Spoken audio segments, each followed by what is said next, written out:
I'm delighted to welcome and introduce Bruce Caldwell for this lecture today, which commemorates the 50th anniversary of Friedrich Hayek's Nobel Prize in Economics of 1974.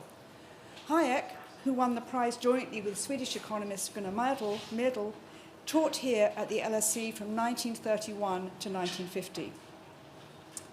Bruce is currently a research professor of economics and the director of the Center for the History of Political Economy at Duke University. His first book, Beyond Positivism,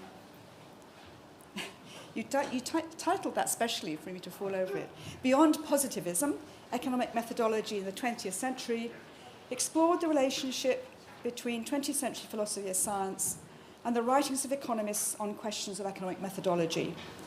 This early interest is one I share and was how I first got to know Bruce at a workshop in Amsterdam. But for the past 3 decades, Bruce's research has principally focused on the multifaceted writings of the Nobel Prize-winning economist and social theorist Hayek. Following that interest, Caldwell is the author of Hayek's Challenge, an intellectual biography of F.A. Hayek. He's the general editor of the collected works of Hayek and the editor of MPS 1947, which is the transcript of the founding meeting of the Mont Pelerin Society. He is currently working with Hans-Jörg Klausinger on a family-authorized biography of Hayek titled Hayek, A Life.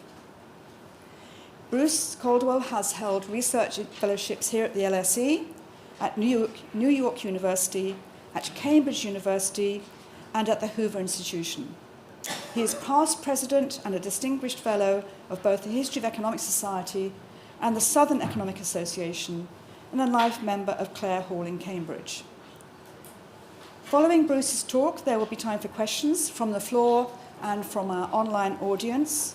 And this session is recorded and it will go up on YouTube. Finally, I'd like to say that this session is organized by the LSE Hayek program at Stickard. And if you'd like to find out more about that, please Google the LSE Hayek program and find out about future events. And now I'd like to hand over, thank you very much for coming, to Bruce, who will give us the lecture. Thank you, Bruce.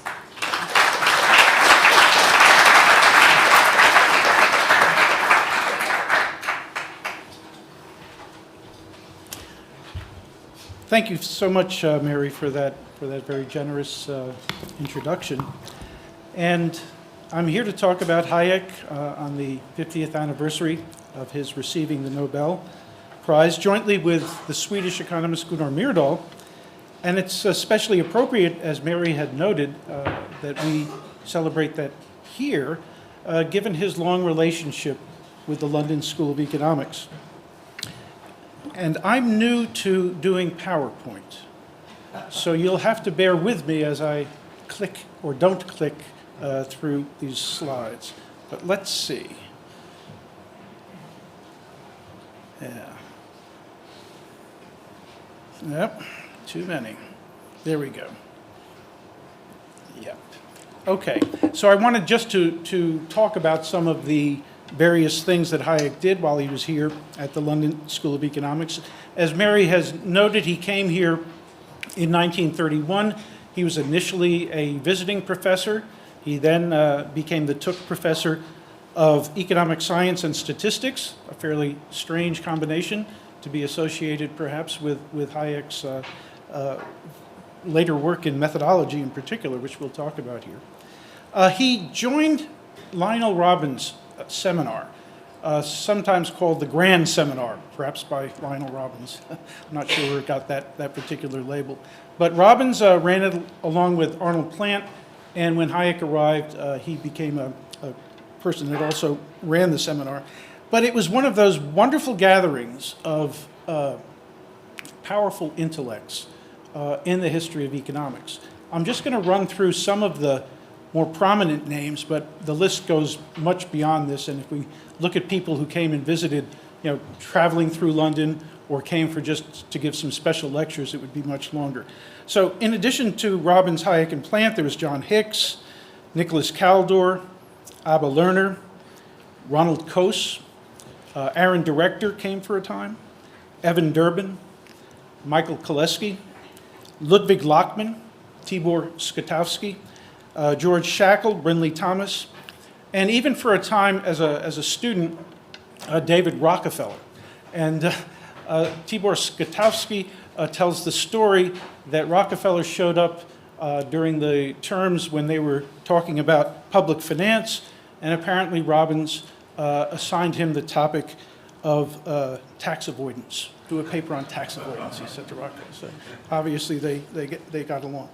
In addition to participating in the intellectual life of the London School of Economics, Hayek also, during the war period, took over basically as the editor of Economica, the House Journal. They had an editorial team, but many of the people who were on that team, in fact, got busy with government work during the war, so a lot of the tasks fell to Hayek. The LSE is also where I think it could be argued he did all, or at least most, of his most famous work. Okay? It at least initiated stuff that he would continue on later, but if we think about his contributions, for example, to the theory of money and the trade cycle, and his debates with John Maynard Keynes when he first arrived, by the mid-1930s, he started to engage with some of the socialists on the faculty, but also academic socialists in general. He came out with a book that was edited, that carried a foreword and an afterword by Hayek called Collectivist Economic Planning. And it was here that he offered his first critiques of socialism, building on the work of Ludwig von Mises. He also, in 1940, in a book review of a book by Lunga and another by H.D. Dickinson, extended that further. And then finally, of course, his most famous work, 1944, The Road to Serfdom. A third contribution that he made was his contribution to what has been dubbed subsequently as the knowledge problem. This is the idea that a well-functioning market system is a marvel. He used the word marvel. He said if somebody had actually invented this, they would be given a status equivalent of a Newton. But this is something that emerges due to the interactions of millions of people. He describes this process most convincingly, I think, in his paper, The Use of Knowledge in Society, published in 1945. Among economists, this is probably the most famous paper that Hayek created. And his argument was that it's a marvel, a market system is a marvel, because it's able to coordinate the actions of millions of people who have individual pieces of localized knowledge, who can't survey the entire scene, but they're making contributions based on what they see. And this coordinates it in a way that allows us to flourish. I think we can talk about the use of knowledge in society as the paper that he expresses this, but I think the idea is most accessible if we actually go back, because these are ancient ideas that he's expressing in modern language, to Frederick Bastiat, who had an essay, How Does Paris Get Fed? And what he expresses in this, and I think this captures the idea very well, is no one sets out to feed Paris. Yet every day, day in and day out, for centuries, Paris has gotten fed. How does it happen? And it's millions of people who are just doing whatever their particular task happens to be. Now, of course, we see evidence in people like waiters, maitre d's, cooks, wait service, or people who are growing the food. But think about all of the other sorts of contributors. People who are working on roads that allow the produce to get from the farm to the market to the restaurant, ultimately. Think about people who are working in mines that are digging ore that gets ultimately transformed into the various utensils that people might be using. And you can go on and make, go over lots of different professions that are all contributing to the feeding of Paris. If you asked any one of the people who worked in those professions, are you a person who feeds Paris? They would laugh at you. But this is this coordination that takes place in a well-functioning market system. Well-functioning is a very important caveat to put there. And sometimes market systems don't work well. But this is the magic of the market system, why so many economists, even those who are critical of a market system often will acknowledge this. Certainly Oscar Longa was somebody that Hayek disagreed with, who was quite very much in agreement with him. He also undertook institutional work. It's not mentioned in this slide. He was at LSE that he helped organize the Colloque Lippmann in 1938, and subsequently the Mont Pelerin Society meeting in 1947, which was a meeting of liberals from around Europe and North America, many of them meeting each other for the first time. He was worried about the fate of liberalism in the post-war period, and this was an attempt to bring them together to discuss the principles of liberalism, the foundations of a liberalism that might be appropriate for the 20th century. Okay. So, those were his contributions. The one that Mary and I were very interested in, as well as some other people who I see in the audience, were his contributions to methodology, okay? And this probably is a strange word to many people. So what are methodological questions? These are things like, what does it mean to say that economics is a science, okay? What does that mean, okay? Do different sciences follow different procedures, or do they all follow the same procedure? How might these procedures be justified? Now, you have to say, this is not the sort of question that would normally be thought of as something that an economist might ask, okay? Economists know what they're doing, they're scientists. Why would people ask these questions? And to be sure, people generally ask this question in periods of self-doubt or doubt about the profession or some sort of despair or whatever. I thought I'd tell you my own little story, okay, so if you'll indulge me just for a minute. Yeah, I got interested in methodology when I got into grad school. So I had studied economics as an undergrad, and I'm sure this is not going to be true. All of you undergraduates out there, you're here at LSE or related colleges, this is not going to happen to you, okay? This is not going to happen to you. But I'll just tell you my course. This is the 70s. 70s was a weird time, okay? It was a weird time. So I'm sure it's different now. But I took my courses as an undergraduate in economics, and I really enjoyed them. I thought it really gave me some insight into how the world worked, different sorts of policy attempts to make the world work better, et cetera. And I got to grad school, and I was very disappointed, but I was also perplexed. There was much more emphasis. Now the emphasis is on empirical work, much more so than it was back then. The emphasis was on theory then. And the theoretical emphasis, I was taking these classes, and it seemed to me that we were just repeating what I had learned in my theory classes as an undergraduate, but at a more general level of mathematical sophistication. And I didn't feel like I was learning anything new. I was just working very hard to express what I already knew in a language that was a little more sophisticated. When we got to the empirical work, well, took econometrics classes, but then I would get into some applied fields. And I can distinctly remember taking the first day of my industrial organization class. We walked in and the teacher said, well, we're going to look at lots and lots of empirical studies in here. But I'll tell you, as far as I can see, there's only two robust relationships in I/O. And one of them was something like market share and profits are positively correlated. Like, yeah, okay. I mean, do we really need studies to show that? So, I mean, I just didn't understand why we were approaching these topics in this way. And I have to say also, it was the 1970s. I was a teaching assistant in a macroeconomics introductory class. And, we have a Keynesian cross diagram.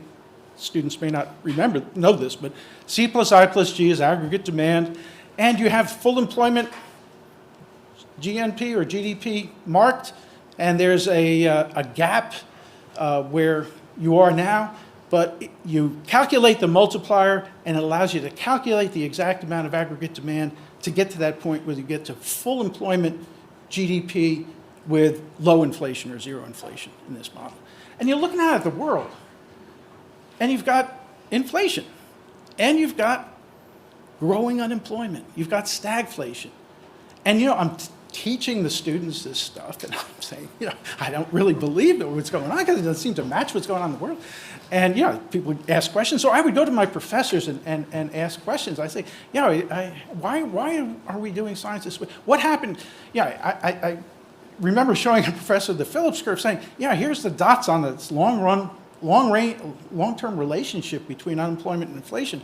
And here's where we are, all these dots are way up here. He says, well, it's shifted. The Phillips curve has shifted.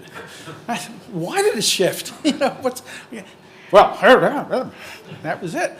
So, I mean, I was a dissatisfied student, okay? That's how I got into methodology. Other people get into it in lots of different ways. I don't know how Mary did. But that was my initial interest. And as Mary said, my dissertation, which became my first book, was just simply to look at what philosophers of science, surely they know what science is about, how to do science. It's the philosophy of science. Look at the writings of philosophy of science in the 20th century, and then look at some of the debates that economists had engaged in. Famous economists, Milton Friedman, Paul Samuelson, Fritz Machlup, Terence Hutchison, variety of economists in the 20th century who debated what it meant to do economics in a scientific way.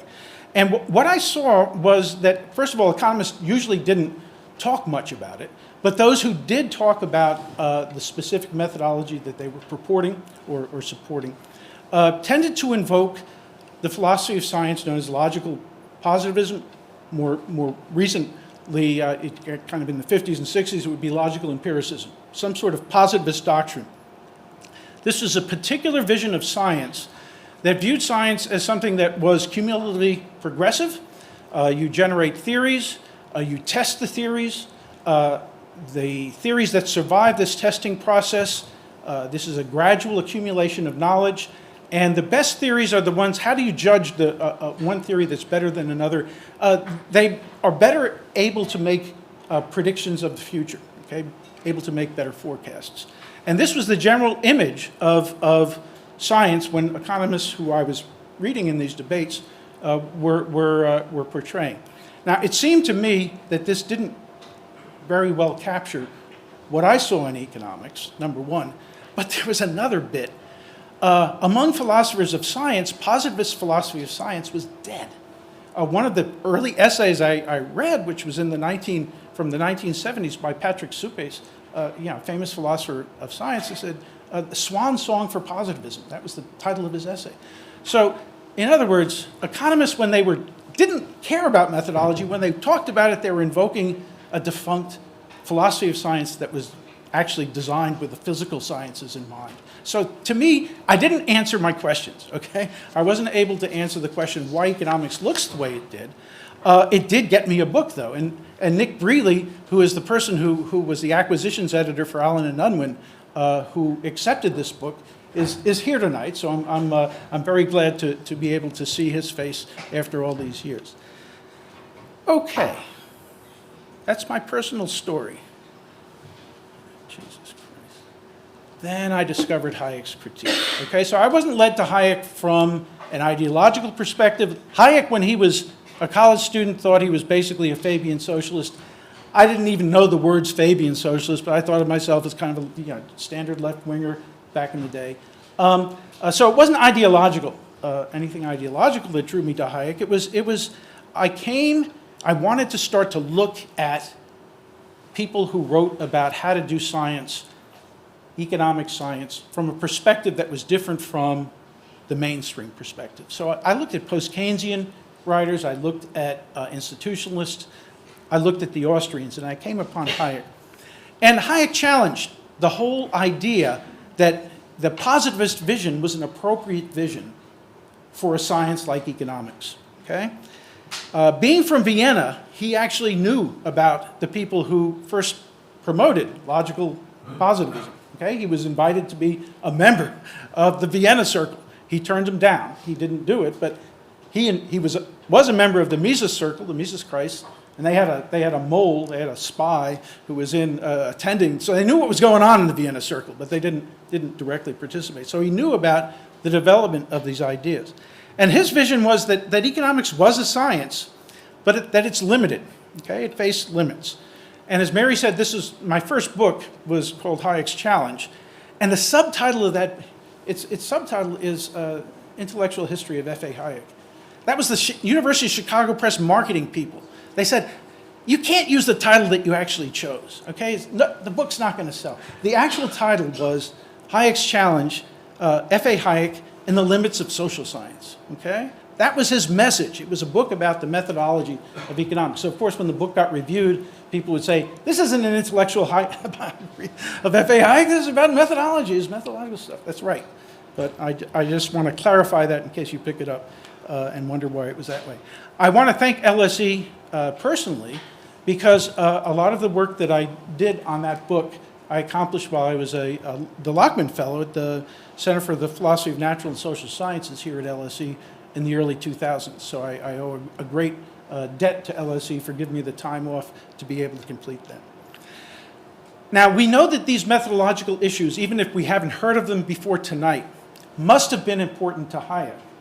Because Hayek, in fact, in his Nobel address, it's called The Pretense of Knowledge, but it's actually about methodology. So what I'd like to do is to try, in the time that remains, is first to give you a little bit of the background of how he came to the specific ideas that he articulated in his Nobel address. I'd like to do a little compare and contrast with Gunnar Myrdal, because they really are polar opposites in so many different ways. And it's a good, I think it really helps to illustrate the particular moment in time when this was occurring, and also the difference in views, and then invite us to all think about what implications, if any, his ideas might have for the current time. It's working. Okay. So, as I said, when he came to LSE in the 1930s, he reviewed Keynes' treatise on money. Keynes hated the review. They got into an exchange in the academic journals that was sufficiently impressive that I don't know if people still look at these things, but about a decade ago there was 2 rap videos on the Keynes-Hayek duel. So, in fact, I mean, it was good enough that they actually made rap videos better. Good enough? Who knows? But anyway, that was a famous early exchange. He then was criticizing socialism, but these are academic debates. And I think what was really concerning Hayek as he moved into the 1930s was the larger public reaction to the phenomena that was the Great Depression, which was horrible worldwide. It was particularly bad, of course, in England, because the 20s was also bad. And so after the 20s, the 30s was worse. Okay, the early 30s was worse. So what were the reactions among the intelligentsia? Well, first of all, the capitalism clearly had failed. Okay, it wasn't working in the 20s. It got worse in the 30s. We need to replace it with something. You look to the continent. All of the examples there look pretty bad. You've got the Soviet Union, the newly created state there, which was communist. Didn't look particularly attractive, although they were promoting it pretty strong in the early 30s in England. You look to the continent. You got fascism of various sorts springing up in Spain, in Italy. You've got Nazi Germany coming along. And the intelligentsia and the general public, looking at these other alternatives, found none of them particularly palatable. And what emerged, and it was called the middle way, okay? The middle way, which sounds so reasonable. The middle way, okay? The middle way between these extreme positions. That was basically democratic socialism. That was what was being promoted by the intelligentsia, but also, as we'll see, by another group. Now, some of the people, of course, at LSE were also promoting this, so he did engage in academic debates. But the people that he started to really resent, you can sense that resentment is not too strong a word, are people that we'll call the men of science, okay? The men of science. And is this Hayek's term? No, it's their term. That's what these people were calling themselves. If you know C.P. Snow, he has a series of wonderful novels about life in the Cambridge colleges in the 30s. And there was one particular character who appears in a number of the books named Crawford. And he was someone who would get up at a faculty meeting and pontificate and say, well, speaking as a man of science, and then go on and say whatever his opinion was, okay? So this was kind of the feeling. And you could see this in some of the public things that I'll mention. So there's a set of very prominent natural scientists, all of whom were quite left-wing. I'll just mention a few names. A physicist, J.D. Bernal, P.M.S. Blackett, who went on to get a Nobel Prize, J.B.S. Haldane, who was a biochemist and geneticist. These were polymaths who were brilliant people. The wonderfully named Lancelot Hogben, who was a colleague of Hayek's at LSE, he was in the social biology chair. But these people's voices were everywhere. They gave public lectures. They were on the BBC. They were book club members. They had books that were distributed. Many of their books were popular books about learning science, but all of them had the message that science was being constrained under the current system, that science was something that was going to allow us to basically make the world not only a much better place, but a much more just place, and indeed eliminate scarcity. And this was the promise that science held out. I'll give you just a few quotes. If you want to see more, I can send you to other references. But Blackett, in March 1934, in a BBC lecture, it was titled "The Frustration of Science," and that later became a book that he edited with a number of other contributors of the men of science. And he concluded the lecture, "I believe there's only two ways to go, and the way we now seem to be starting leads to fascism." Okay? If we don't do anything, we're going to end up in a fascist state. "I believe the only other way is complete socialism. Socialism will want all the science it can get to produce the greatest possible wealth. Scientists have perhaps not very long to make up their minds on which side they stand." So it's saying, come on, brothers, we need to get together on the side of socialism. Same book, J.D. Bernal agrees. If science is to help humanity, if we're going to be able to help humanity, it must find a new master. This is going to be a very persuasive argument in the middle of the Great Depression, let me tell you. Lancelot Hogben was less about promoting science as deriding what the economists were doing. He sent this wonderful letter to the director of the LSE, Lord Beveridge, talking about the Hayek-Robbins circus teaching ultra-individualist metaphysical nonsense. The key word there is metaphysical. I mean, of course he thought it was nonsense, but metaphysical, that means non-scientific. Okay, this is not science.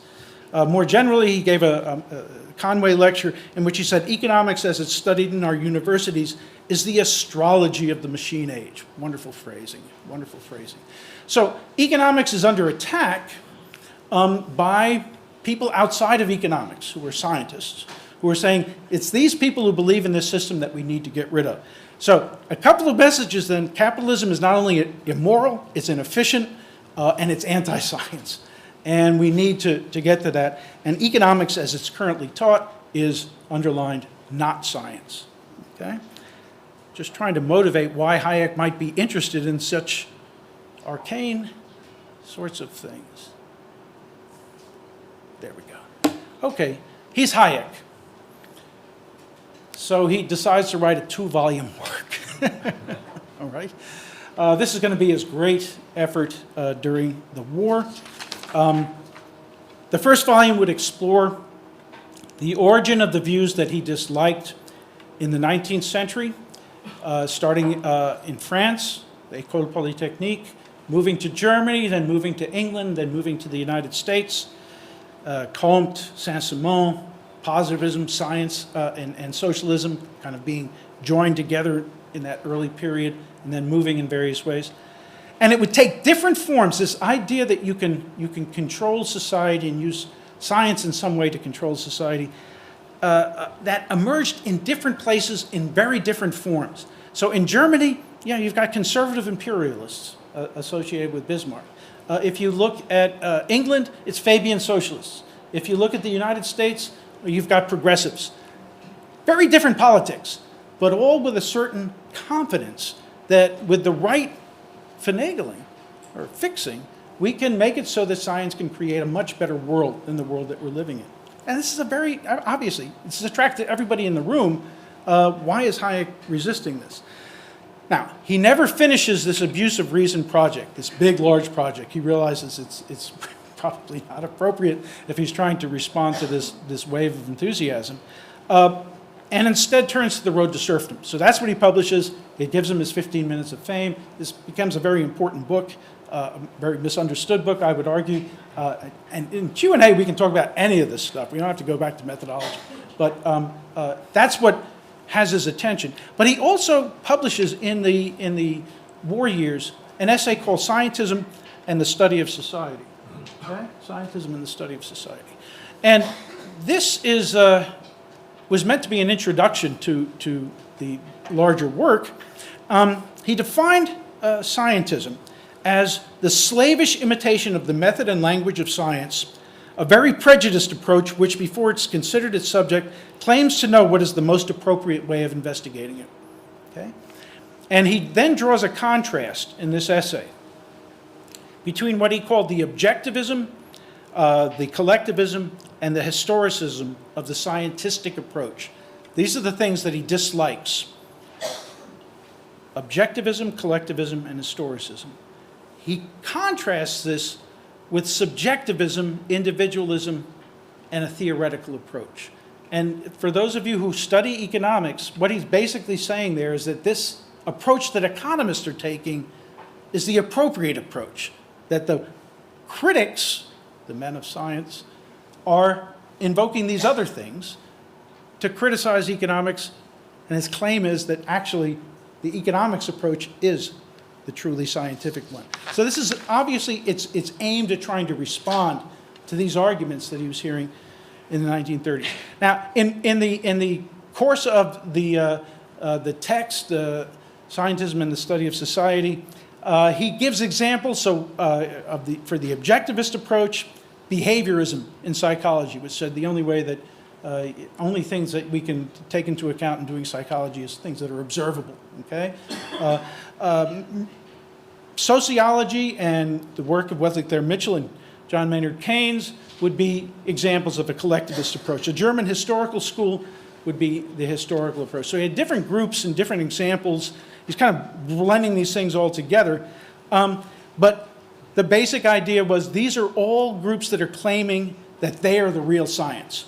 And he's responding to them saying, nah, we're the real science. What is going on during this period, basically, and this is something that, if you look at the history of economics, particularly through the eyes of someone who is interested in methodology, these debates run throughout the course of the history of economics. You saw it between the Methodenstreit is about methods between the German historical school and the Austrians back at the end of the 1800s. But it's constantly having different groups who are saying, no, we're the real scientists, so you should listen to us, okay? Because we're the ones who really know what we're talking about. Okay, so two key claims that he makes in the essay are, first, the social sciences are often limited to what he called explanations of the principle or pattern predictions. He gives a lovely example in the Scientism essay about explanations of the principle. He says, think of a footpath. Now, I'm looking around LSE, and unlike many college campuses, you're not going to see these footpaths. But if you were in a more rural setting, you'll see sidewalks that are designed to make the place look good, and then you'll see lots and lots of footpaths that are created by students who need to get from point A to point B, and they need to get there more quickly than one would if we walked along the nice paths. So he says, we never observed, this is his bit about psychology hasn't, we never observed a footpath formed. But all of us know how a footpath gets formed, okay? We understand people are trying to get from point A to point B, okay? We understand their subjective utility in doing this, and we can explain the principle by which this footpath gets formed. A less homely example might be one that he used later, which was evolutionary theory. He says, think about evolutionary theory. It's based on three principles: random variation, heritability, and the selection for traits that enhance survival and reproductive success. Those are the principles by which evolution occurs. We can't, because we know those principles, predict the change in speciation that will occur, but it explains how that occurs, okay? There's too many things going on in the world for us to be able to predict, but we can explain, and we can explain in terms of the patterns that emerge. So pattern prediction is another part of it. Now, I'll just point out, this directly contradicts the idea that successful sciences are going to be defined as those that are able to make ever better predictions, okay? If you think that evolutionary theory is scientific, it is not going to fit that model. And Hayek's point, secondly, and this is the second argument, is failing to understand that allows you to slip into the engineering mentality. The idea that you think you can reconstruct society just like engineers construct a bridge. It will give you that hubris that science, which is powerful, is going to enable you to be able to do it. This is the argument that he was making in the Scientism essay. So I gave you the background in terms of what what he was trying to accomplish, who he was arguing with. The road to serfdom, though, takes over his life. Okay? It gets Reader's Digest publication of it. It really makes him kind of a public figure for a while. And ultimately, the scientism stuff takes a back seat. But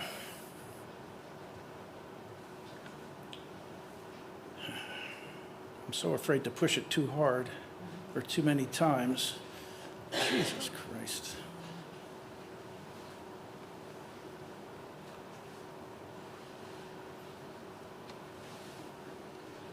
Okay. It's not where I want to be. Yeah. There, the one that I was looking for. God, I hate PowerPoint, but there we have it. There we have it. Okay, so we'll move to the second step. Another wonderful seminar. This is a seminar that he organized.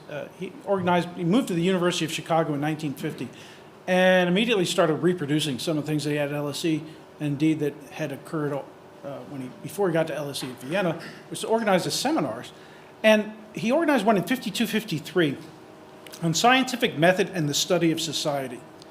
And the Counter-Revolution of Science and the Sensory Order were the two books that he wrote that he assigned, but the reading list was very, very long. And what he did was invited professors from all over the University of Chicago to come and discuss these things, okay? It wasn't a student seminar. There were students there, but it was mostly he was trying to get professors who would engage in discussion, and the students would thereby learn from it. And the group that he was able to attract to this is incredible. In addition to the people on the Committee on Social Thought, which is where he was, people like Milton Friedman, Aaron Director, who was his brother-in-law, Gary Becker, who was a brand new student at the University of Chicago. Abba Lerner was in town, so he would come down. There were economists on the Coles Commission. Okay, the Coles Commission was then located at the University of Chicago, perhaps the most prominent of them, Schalling Koopmans. And also there were natural scientists, the physicist Enrico Fermi, Leo Szilard, population geneticist Sewell Wright. So these people were all there discussing what is science, okay? The very methodological question that we started with. Should it be practiced in different ways in different fields, etc. And Hayek was hoping to have all these smart people talk about this, and he would be able to get his point in. Now, I think we can say three things came out of this seminar, we can safely say. First of all, no one would have understood a word of the Sensory Order, okay? This is a book that just came out, and every Hayek scholar I know has struggled with it and read it maybe 2 or 3 times, knowing the full background of Hayek and tried to make sense of it. People picking this thing up would not have been able to respond to it. The second thing that would have come out, if you know the history of the University of Chicago, Friedman and the Coles Commission people were really in violent disagreement with each other about almost everything. Okay?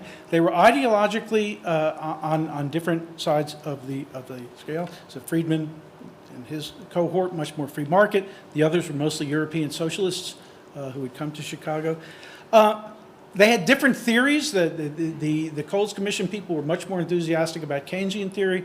The Chicago school was really aggressively opposed to Keynesian economics. And there was a lot of questions about money, because this was from the 48, say, onwards, when the Cold War really started to become the Cold War, there was a lot of foundation money, a lot of government money that was now being funneled to these various groups that were proposing new techniques for studying social phenomena. So this became a fight for money, for prestige, et cetera. And it's fascinating. This is the period I'm working on right now in the biography, and looking at this is a fascinating thing. And Friedman's attack on his opponents in the Coles Commission was that they had not been empirically successful, okay? That they had not come up with theories that would allow you to make ever better predictions. And indeed, Friedman's paper, those who know Milton Friedman's work, one of his most famous papers is called The Methodology of Positive Economics. He wrote that during this period and delivered an early version of it at this methodology seminar. So this was something that Hayek was listening to, and you could just imagine his reaction.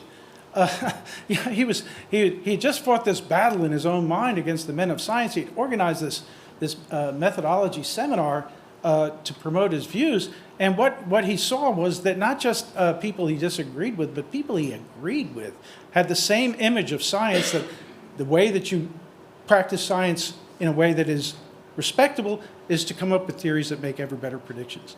Scientism is not just associated with men of science or socialists, fellow classical liberals, mainstream economists, they all have the same image. It may not have come out in the seminar, but the third thing that he would have gotten from this is that nobody bought his distinction of the sciences, that the natural sciences and the social sciences followed different methods, okay? His book was, Karl Popper, his close friend, had told him as much in a very polite Viennese way earlier. But when this book came out that reprinted the Scientism essay, which had originally been published in Economica, it was reviewed by philosophers Ernest Nagel, who was a student of Dewey's, but still, I think he wasn't a matter of that. But May Brodbeck, they were all just saying, this distinction doesn't, this is just wrong. Go back to the drawing board.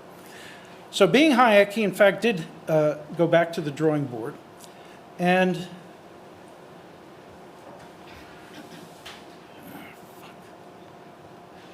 comes up with a paper called Degrees of Explanation. Degrees of explanation. Think about that phrase, okay?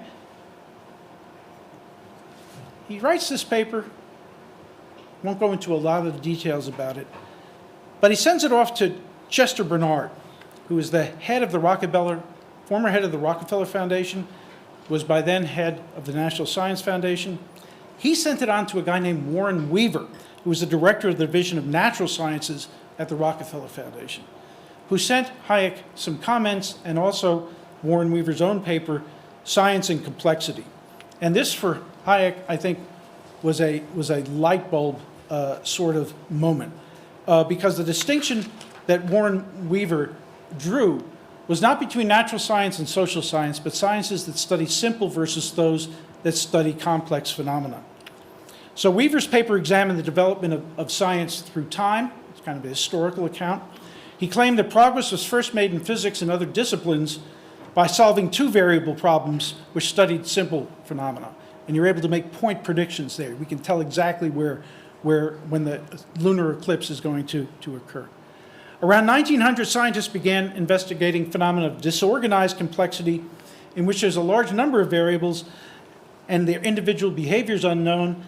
But for such phenomena, statistics can allow us to discover if the whole system exhibited any orderly characteristics.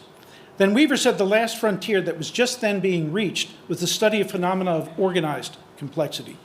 Here there exists a large number of variables that are interrelated in various ways, so the usual statistical techniques were not applicable. Something that would have made Hayek jump for joy is, one of the examples he says is the price of wheat. Okay? What's going to happen to the price of wheat? We can't tell what it's going to be in 6 months. Too many things going on that would affect it. In a footnote at the beginning of his paper, Hayek states simply, the problems of complexity to which the further discussion in my paper refers are of the kind which Warren Weaver has described as the problems of organized complexity.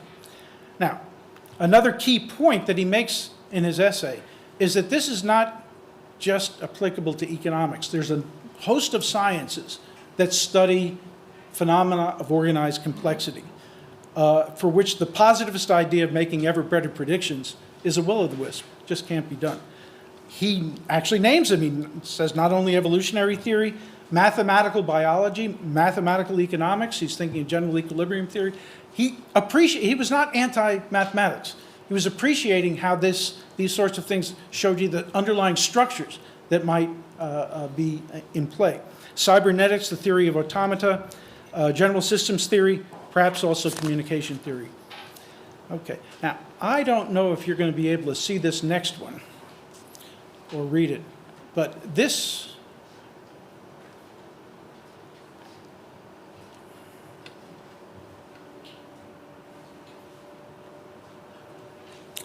to me is the most representative statement of Hayek's views. It's really long and you might not be able to read it. Can people see it at all?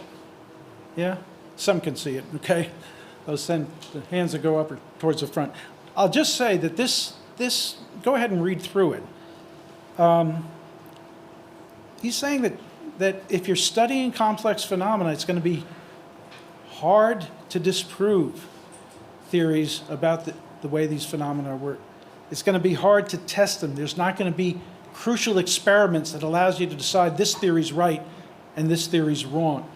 It's the opposite vision of that progressive accumulation of theories that allow you to make ever better forecasts. And he said, but it does not help to hold up against this example of other sciences where the situation is different. Okay?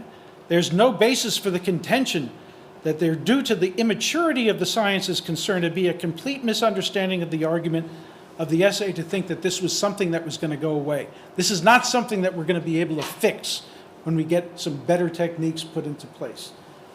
It's a very strong claim, and it is I think, the representative view.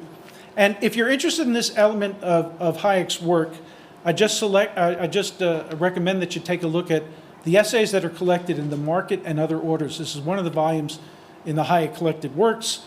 You will not be surprised that it is a volume that I edited, and these are all my favorite essays, basically, because they're all on the various development of his ideas along these lines. So let's get finally to the Nobel address. I'm okay on time? Yeah? Okay. So they're both notified in October 1974 that they'd won the Nobel Prize.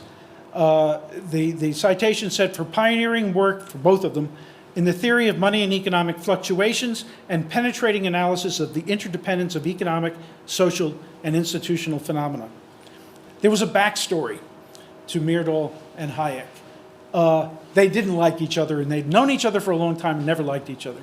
The way they first came into contact was Hayek was organizing a volume that was going to be published in German, a Festschrift sort of volume, and he asked the Swedish economist Erik Lindahl to contribute. At the last minute, Lindahl pulls out, but says, look, I'm not going to leave you in the lurch.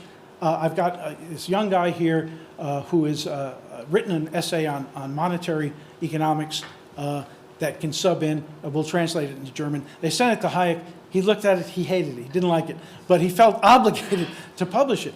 And this was then later published as Monetary Equilibrium, which was the thing that they're citing in the Nobel thing. So Hayek helped Myrdal get the Nobel Prize. Boy, it's just, I'm sure it just was driving him a little bit crazy.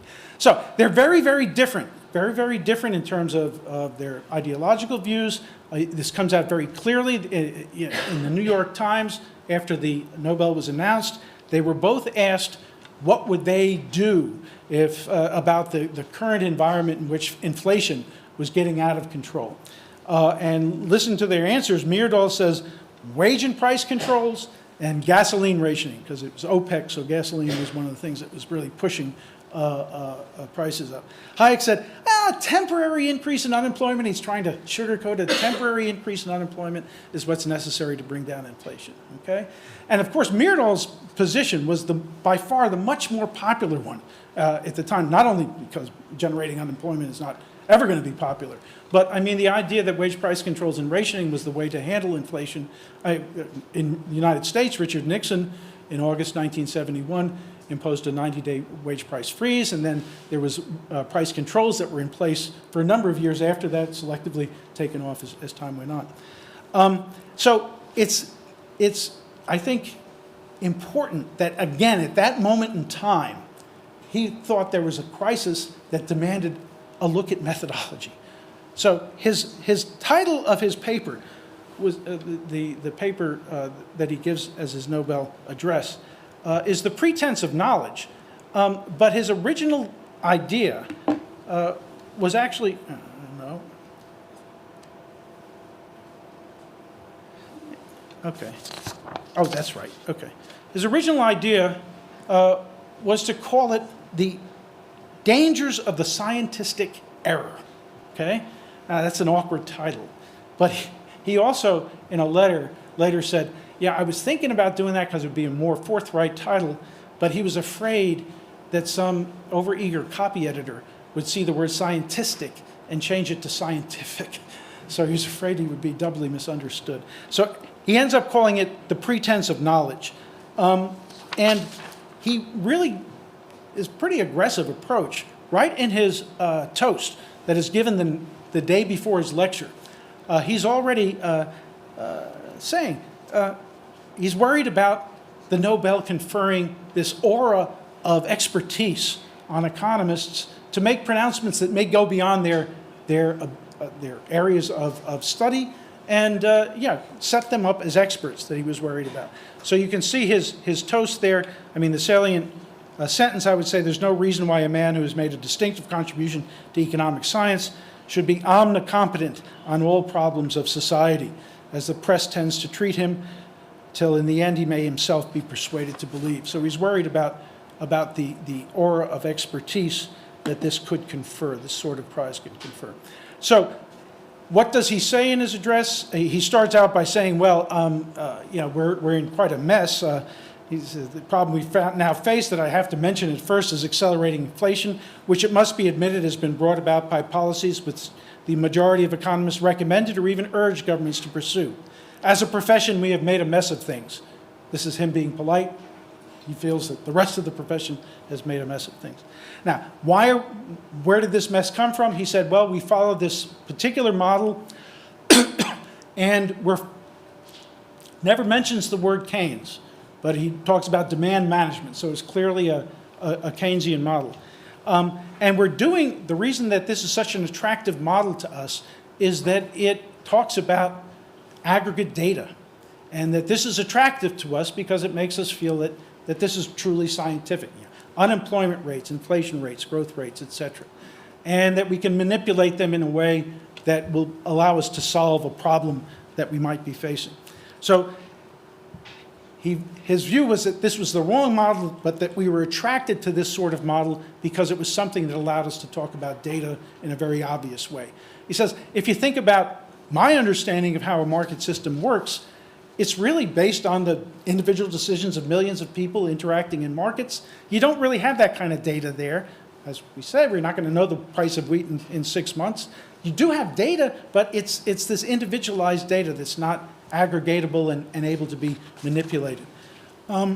So his point, though, in the larger lecture, is to say that economics is just one example of this, that this is in fact a much more ubiquitous sort of problem. And he actually talks about the limits of growth. Now, this is a very significant piece of work. It was a project that talked about mankind's predicament. Okay, that was the subtitle of it. That are worried about things like resource depletion, population growth, and environmental degradation. And it was basically a precursor to the models of today's climate change models. Okay, this is what the origins of the thing. So the grandfathers of the models that people are discussing and debating today is something that he was calling out at the time and saying this is something that he thinks has the pretense of science, but it's not really scientific. By the way, just as an aside, for those of you who know about Julian Simon and Paul Ehrlich and the bet, I mean, he was great friends with Julian Simon, who was someone who poo-pooed this argument about degradation, and they made a bet that we can talk about that in the Q&A. But Hayek it was kind of a mutual admiration society. They discovered each other kind of late. They have lots of letters back and forth to each other. Hayek concludes his address somewhat apocalyptically. The recognition of the insuperable limits to his knowledge ought indeed teach any student of society a lesson in humility. Striving to control society not only makes him a tyrant over his fellows. That's a direct reference to Keynes, by the way. This is a phrase that Keynes used in the closing chapter of General Theory. This is Hayek's way of doing these things. He seldom directly says a person's name, but he makes references that the person certainly would know, and anyone who was knowledgeable would know. But it is an apocalyptic vision, not only a tyrant over his fellows, a destroyer of a civilization which no brain has designed, but which has grown from the free efforts of millions of individuals. Now, Myrdal's lecture could not be more different, and I think, actually, that indeed it was meant as a response to Hayek's lecture, because he gives it 3 months later, so he would have already known about Hayek's lecture. So its title was The Equality Issue in World Development. Myrdal thought that the world, especially the developing world, was facing enormous challenges, and he lists them: the oil crisis, but also a food crisis, a population explosion, depletion of non-renewable resources. These are all the things that the Club of Rome mentioned in their report that Hayek was criticizing. The amount of humanitarian aid, said Myrdal, given by the U.S. and other developed countries was minuscule. It needs to be ramped up. And in addition, the developed countries need to cut back their own consumption. So here's are some of the lines from his address: the cutting down of consumption, of production for home consumption, of many other items besides food, and all in the developed countries is rational and in our own interest. This is what the discussion of quality of life should be about. Our economic growth in a true sense can be continued, but it should be directed differently. We need to plan it in a planned way to serve our real interests in life. Okay? I will just give you a look at one of the things that he also says. I'm in deep sympathy with the urgings of medical men, environmentalists, and other colleagues in the natural sciences. So he's invoking the views of natural scientists on economic questions, invoking science to try to change our views on the best way forward. There were differing responses to the addresses. Hayek had been the editor of Economica, so he offered his address to Economica to publish. The editor, Ray Richardson, said, okay, we'll accept it, but there's a general opinion of the editors, I'm quoting the board, that the Nobel Prize ceremony probably inhibits laureates from giving as scholarly and as well-ordered account of their views as they might wish.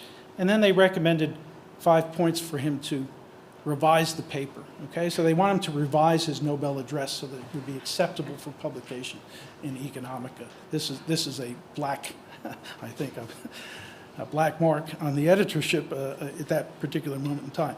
Hayek just withdrew it. You know, he's Hayek. He's not going to try to push something like that. Myrdal's lecture, though, is such wildly applauded.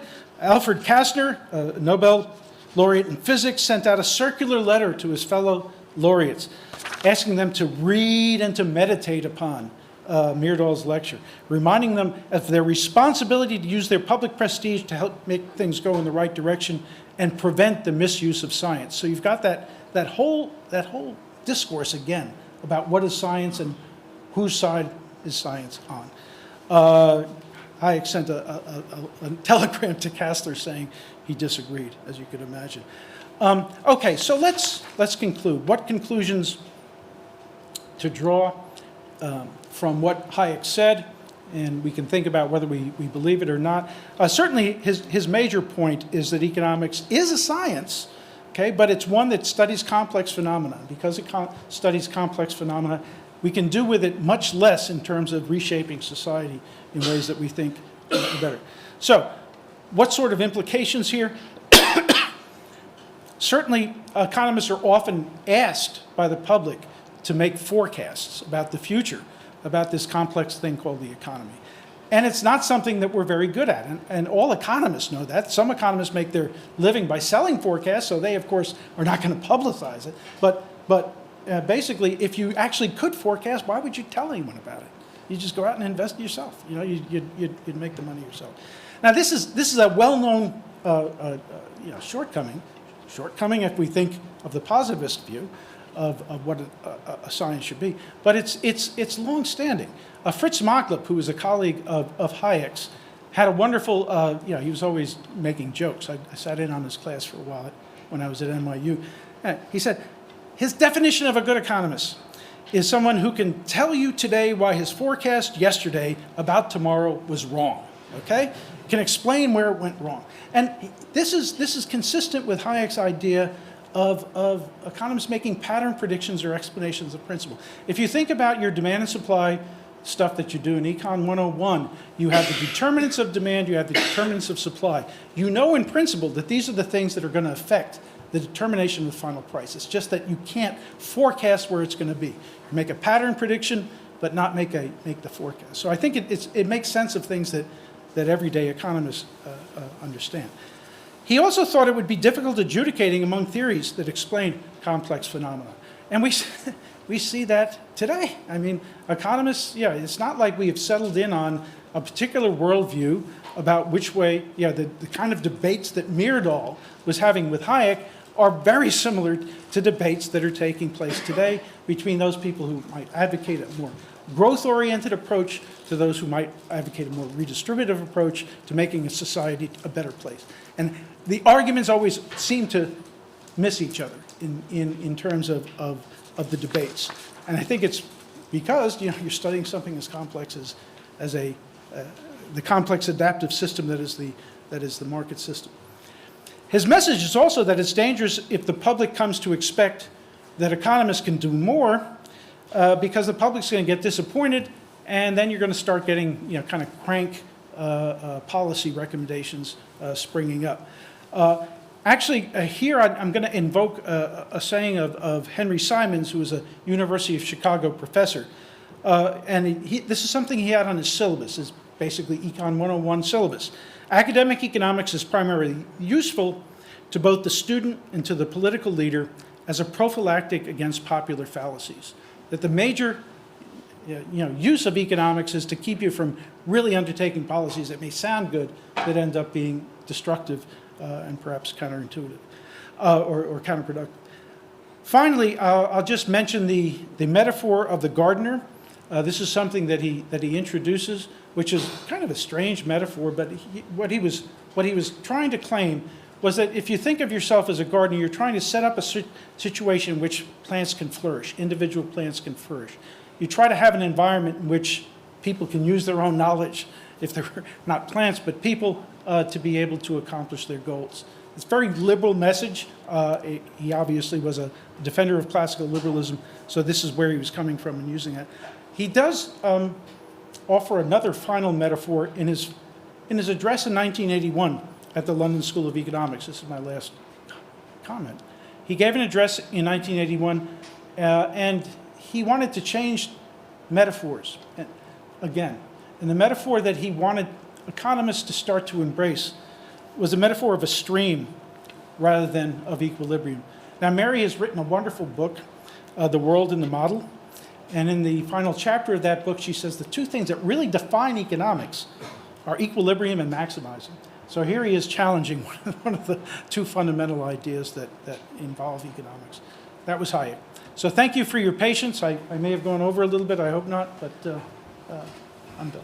Thanks very much.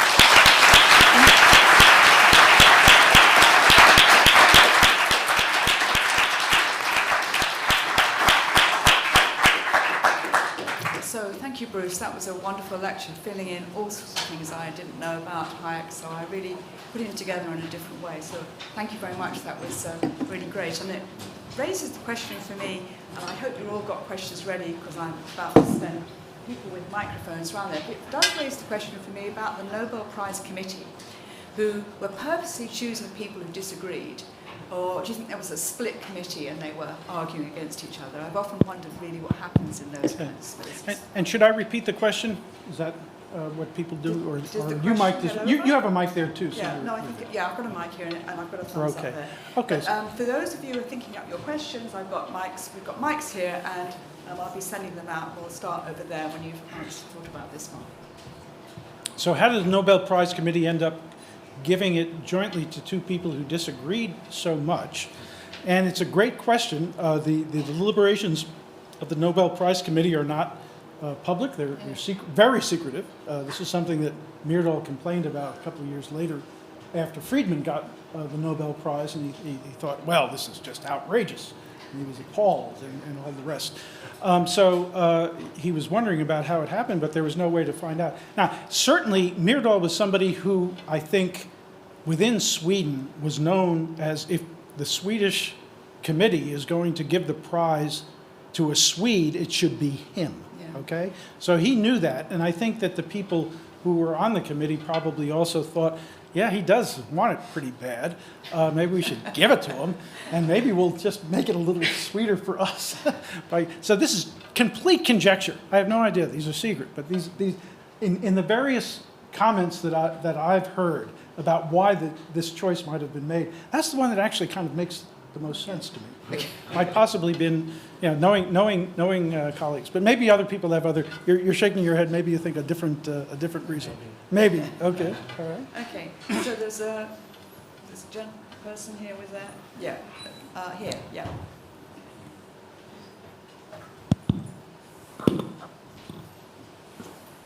Good evening, Professor. Thank you for the talk. Really enjoyed it. I have two quick questions. Firstly, what are the honest questions in methodology that you think one can pursue? I am a MSc student and planning to do my PhD at some point. And this thing really troubles me, Has mainstream economics, in your opinion, fallen to what Hayek calls scientism? Are all arguments, validated only if you have some sort of an empirical claim about their validity, the p hacking stuff, or and that when the data itself is subject to knowledge problems? So how do we try and combat that and have honest academic inquiry in this sort of an environment? And the second question is, how do we get romance with the market process, especially when it's so disorganized and stochastic in nature and not deterministic in nature, when the opposition to that is sort of a deterministic, deliberate intervention in planning, and to the sort of questions that you raised about climate change, which really riles people up to say that we can't leave it to uncertainty and we require rationalistic planning and these sort of things. Thank you. These are your two short questions. How would I change the economics profession, and how do we study there's quite a lot of questions in the queue, so be aware. Right. So I think in terms of the first question, first of all, economics was very different when I went through than it is now. I think it is much more open now, actually, in terms of the sorts of things that are allowed to be studied, and that like Feyerabend once described scientists as opportunists. If you can figure out a method that allows you to gain a certain amount of insight into a particular thing, pursue it, because then you'll be doing something novel. But I mean, I think that question is something that you'd be better suited to just talking to some of your professors that you respect and figure out what kind of answers they give. Now, what do you do if you're confronted with the study of something like the complex adaptive system, which is the economy? How do you make any progress, particularly if your progress is indicated in the way that positivist or logical empiricist philosophy is? Well, I think you emphasize the things that you are actually, you feel like you have some insights into. So I mentioned basic economic reasoning. This is something that is something you get in Econ 101, but it's so powerful. I talked to Jeff Sachs. We had him to our university back in the 90s when he was running around the world giving advice to all these newly freed countries in Eastern Europe, and et cetera. And I said, geez, given all the stuff that you've learned, all the high-level economics, what do you say to these people? He said, oh, it's Econ 101. It's Econ 101. That's what's useful in terms of being able to give, solid advice. Now, I'm not saying the other things are not useful, but I think the kind of basic economic reasoning that you get through an intermediate price theory course is something that's quite important to have under your belt. And Hayek's view was, being a good economist was necessary in terms of trying to understand social phenomena, but it wasn't sufficient. And economists who only know economics can end up being more dangerous than helpful. So trying to understand and communicate with other social sciences that are trying to grapple with the same problems. That's actually going too far, because I wouldn't want to presume to tell people the way to do things. But that's something I think Hayek would have argued for. Okay. Lady just next to you. Thank you. And then this one here. We'll sit down. Hi, thank you very much for the lecture. It was super interesting. My question was a bit about Hayek's response to sort of like developments in philosophy of science, particularly in what's relevant to the LSE. So I was wondering if he was sort of like influenced by Popper's falsificationism, or maybe some of Lakatouche's ideas on like programmatic science, or maybe even Kuhn's as well, and how these these fit into his view of methodology in science. Yeah. So Hayek met Popper in the 30s when Popper gave an early version of The Poverty of Historicism in Hayek's seminar. Popper goes to New Zealand. Are there any people from New Zealand here? Okay, in the back. I'm sorry, but Popper really didn't like New Zealand. He felt intellectually isolated. There weren't good libraries. He felt alone. So they started a correspondence during World War II, and they realized that they were both interested in the same thing, the poverty of historicism. And one of the things that Hayek had criticized in the scientism essay was historicism as an example of scientism. So they started this correspondence. They were coming from different backgrounds, although they were both Viennese. That was a common one, but they didn't know each other in Vienna. So Hayek was instrumental in bringing Popper to the London School of Economics, getting the Open Society and Its Enemies published. They maintain a correspondence throughout their lifetimes, and the person who's editing the correspondence volume between Hayek and Popper is sitting in the front row if you have any further questions. His name is Paul Lewis. He'll identify himself to you if you come up. Sorry, And this one here, and then you're next. Yep. So my question is about Hayek's mark on today's mainstream economics. In which areas do you think in mainstream economics Hayek is still influential and relevant? Yeah. So, I think the notion that came out in the use of knowledge in society, this is something that is embraced by many, many economists, people who work in the economics of information back in the 70s and 80s going forward. But if you look at the person whose name is most invoked in other Nobel addresses, the first person was Kenneth Arrow, the second person was Hayek. So I think anyone who's interested in trying to figure out ways to make markets work better, acknowledge Hayek's ideas about why markets work at all. Because some people who would take an anti-market approach would say, you've got to convince me of that, so if you're going to start a conversation, that would be where it is. Now, it's not like he has a specific theorem or something like that has been adopted by mainstream economists, but I think the general worldview of what the strength of a market system might be is what Hayek's legacy would be. Also, his critique of socialism, at least among economists, it's always hard to generalize about a profession, but I would say that most economists will have bought the Misesian critique that, if you don't have if you don't have private nationalization of the means of production, you don't have prices for factors of production, it makes rational planning of the production difficult.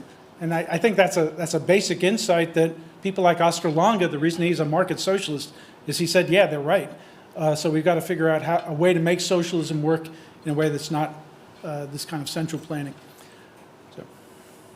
Okay. Thank you very much.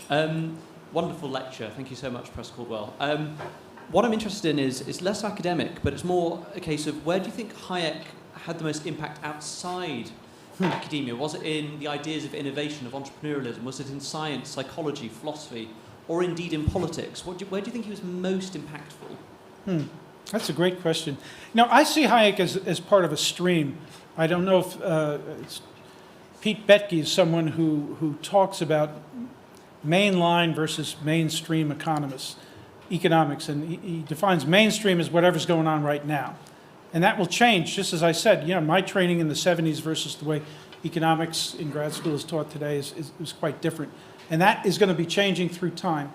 But there's a main line, again, this is basic economic reasoning of insights that go back to Adam Smith and to Ricardo, to others.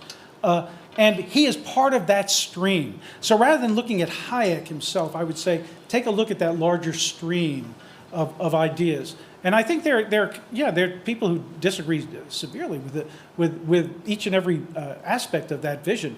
But it is a coherent vision we live in a world of scarcity. It requires choices.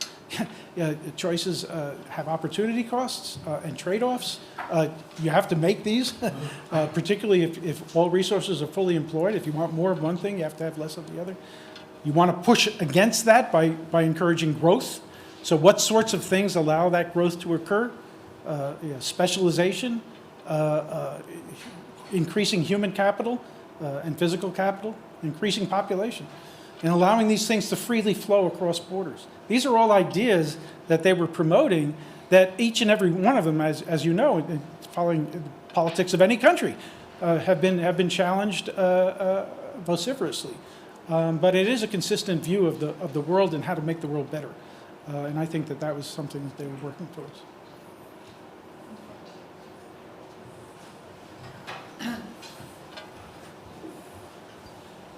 Yeah, thank you very much. That was good.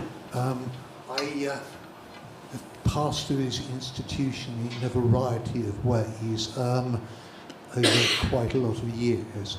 I wondered, first of all, when you were talking, I wondered how Hayek fitted into this environment when he was there, since one learnt about the London School of Economics because one learnt about the webs and one learnt about a particular idea of science which used to be written above the door in Latin but has now been removed because nobody knows Latin perhaps. But that was very important. So he came to a place which had a very strong tradition. He also came to a place which historically, and I mean, I certainly remember when I came here as a graduate student, it was regarded as a left-wing institution. One never quite understood why it was, and there was a lot of discussion about this. But he also came to an institution where in some of my time, and I'm not going to name names, there was a tendency for an aura of expertise amongst certain people who were here. Yep. And so I wondered, so how did he fit into this institution? Yeah. And I think the thing which you taught me was this lesson about learning humility. I think that was very important. I think perhaps humility is something which comes with age, and maybe I've acquired a bit more of it as a result of that. But I think that was the very important thing that you taught us today. So I would like to thank you for that. Thank you for your comments. So, London School of Economics was founded by Fabian socialists, indeed, but they were quite confident in the doctrine. So they were looking to hire the best people that they could. They hired Lionel Robbins, and so there was a bevy of people who were more free market, who were sharing, the same the building with committed socialists. And indeed, in doing the research on this, I always love to point out that if you were lucky enough to be a student at LSE in the summer term in 1936, you could take a lecture from Hayek on why a collectivist economic approach wouldn't work. That's from 5 to 6, and from 6 to 7 you could take Evan Durbin's class on socialist planning, how it works. So I mean, you'd be able to get from the horse's mouth to two different views. He was someone who was part of a group, surely, who were more free market at the time in the 1930s, and they were criticized, but it was a academic environment that welcomed the open discussion of views. And if anything is the thing I'm most sad about about the universities these days, and I would say the bad rap that universities are getting, but in some cases it's actually true, of this absence of the ability to civilly disagree with one another and focus on the arguments. Hayek was someone who always focused on the arguments, even people who disagreed with him completely, theoretically, ideologically, and I said he was someone who always, it was just his nature. He was born a liberal, I think, in that regard. If we think of liberal discourse in the broader sense of the word liberal, is something that he embraced, and it was. So I think he got along fine. He was somebody who actually was a very good networker. I think he was very smooth.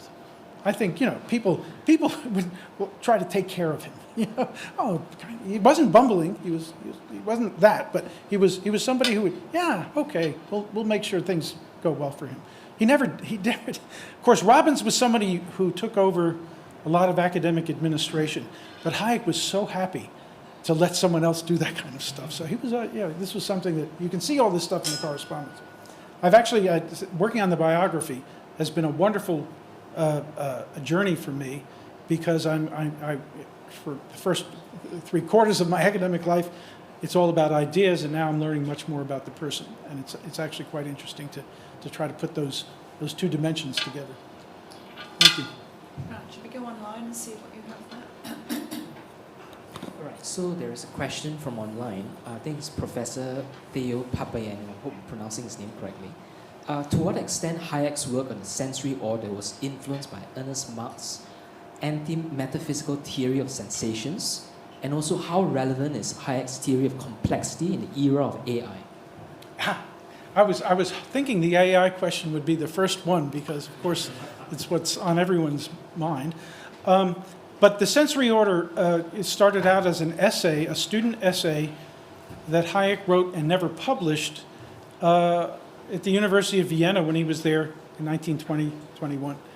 And it was a direct response to Ernst Mach's views.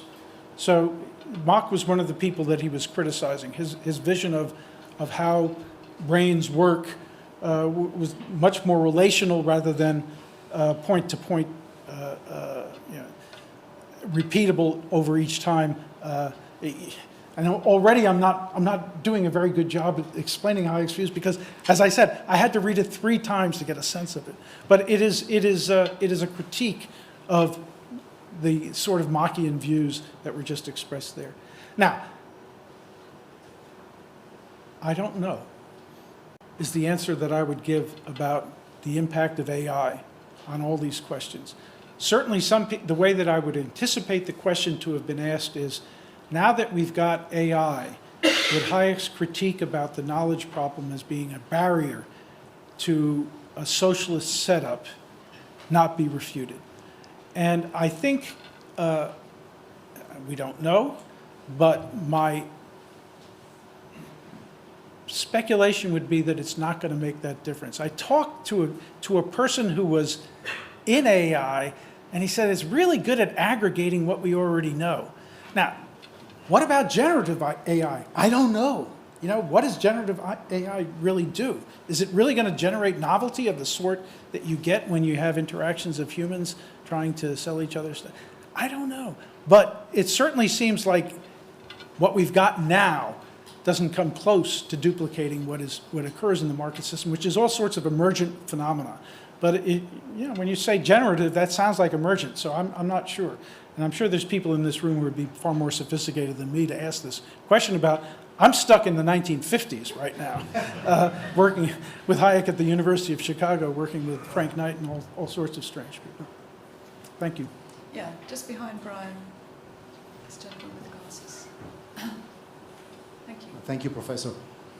As a bond trader, I have a lot of sympathy for Hayek's humility in front of complex market systems with completely unpredictable outcomes.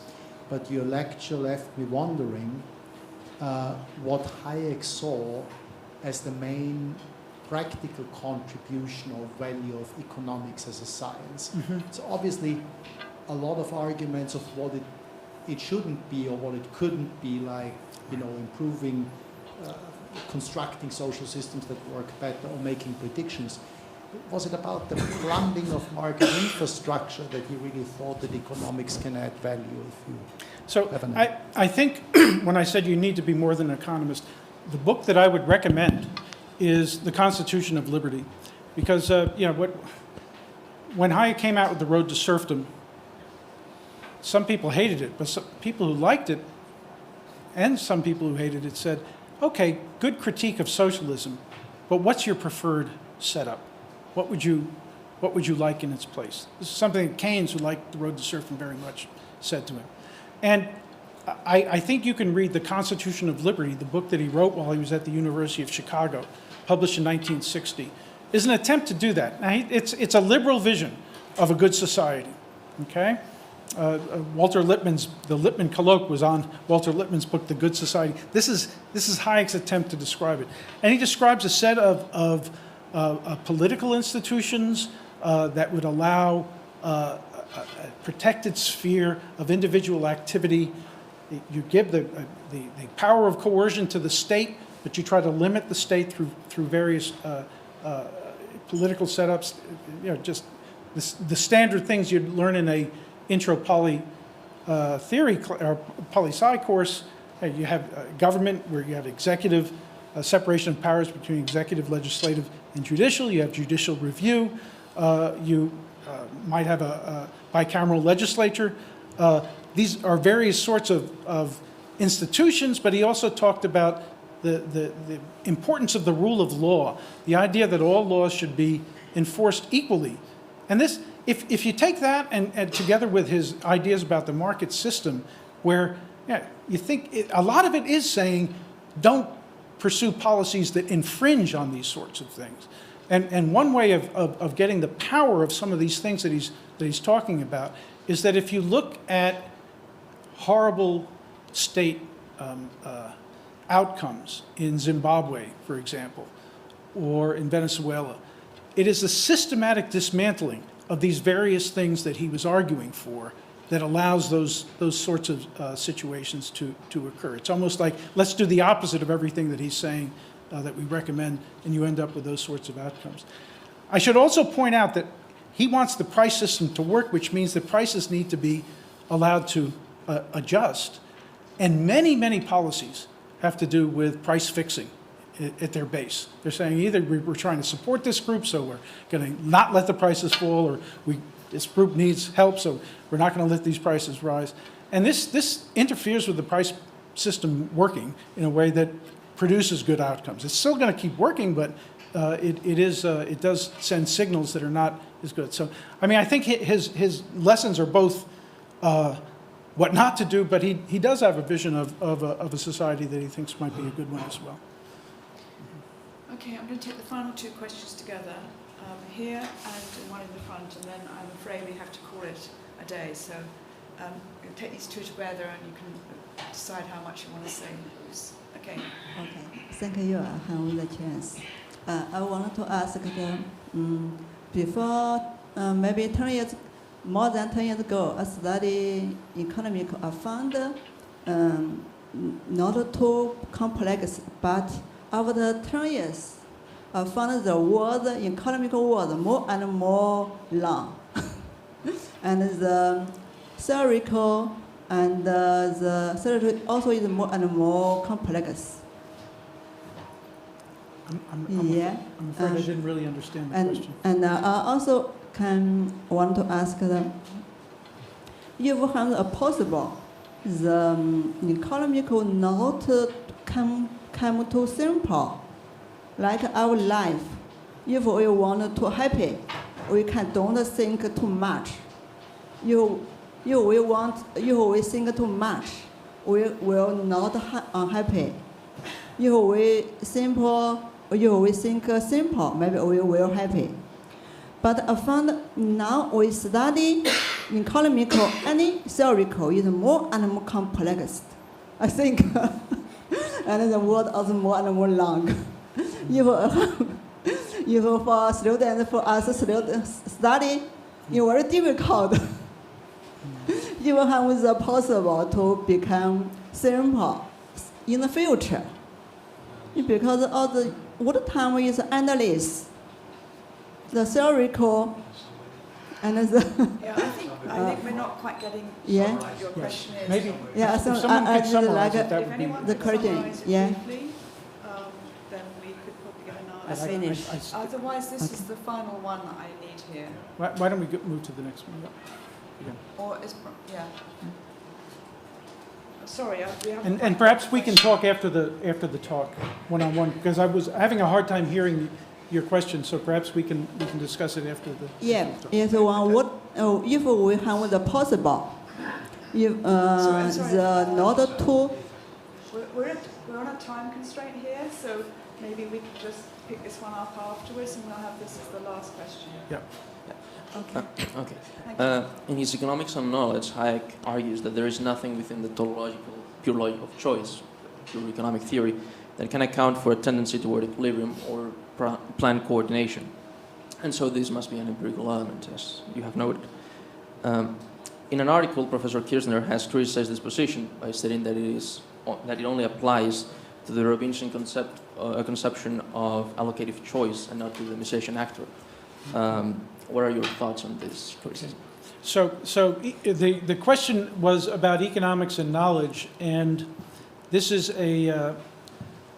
the article that Hayek published in 1937 in Economica, which was basically asking the question of how is it that what our subjective views are ever come to match up with objective reality, okay? That we all have visions of what may be happening tomorrow and in the future and make our decisions. How do we get any kind of coordination? And he said, well, it really depends on the knowledge that you're looking at, okay? What knowledge is important? And he answers that question in the use of knowledge in society. Interestingly, even in that piece, that 1945 piece, he says, what's the most important type of knowledge? It's not scientific knowledge. It's the individual bits of knowledge that people have. Now, the other thing that you were talking about was the debate between Kirchner, Mises, Misesians, Hayekians on methodological points.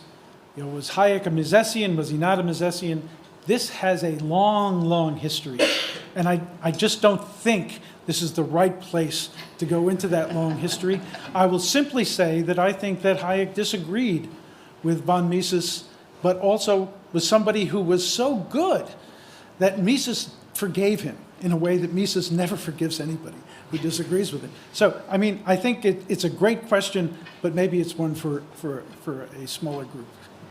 So I'd like to thank Bruce very much for a wonderful talk.